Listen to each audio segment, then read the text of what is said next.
How's it going, Mathaholics? Just letting you know, once we get to 150 subscribers, we're going to give away 3 free Cane's gift cards. So if you want to have a chance to win one of those, just hit that subscribe button and hopefully you get selected. Okay, so the instructions tell us to reflect the shape over the x-axis. Now, here's our x-axis over here, and then here's our y-axis. So I'm going to delete those just so they don't get in our way. But the first thing I like to do is write my point off to the side. So here's A, B, and C. Now, after we've done that, we're just going to find the coordinate points of each of these points, and we're going to write them. So A is at 2, 1, so we're going to write that off here, 2, 1.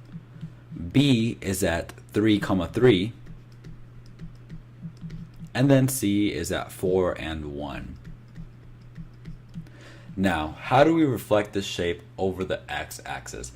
To be honest with you, there's a couple different ways. Some people like to sit there and count the squares, say, okay, it's 1 away from the x-axis, 2 away from the y-axis, then we have to do this, do that. But to me, that's too much work, so I'm going to show you what I believe is the easiest way.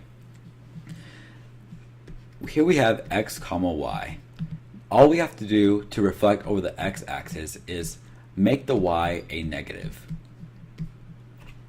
Now, what does that even mean? It simply means kind of what it looks like. So we're going to leave our x the same, and then we're going to turn that y into its negative value. That's it. Same thing here, 3, negative 3, and then once again 4 and negative 1. Now all we have to do is plot these points. Let me scooch that down. 2 and negative 1. Where can we find that? Here's 2, here's negative 1. 3 and negative 3.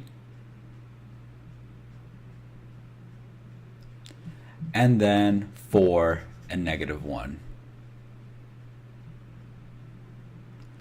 Now, just like we did in kindergarten, we just have to connect the dots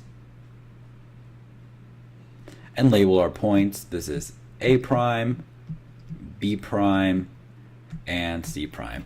And believe it or not, that is all you have to do to reflect over the x-axis.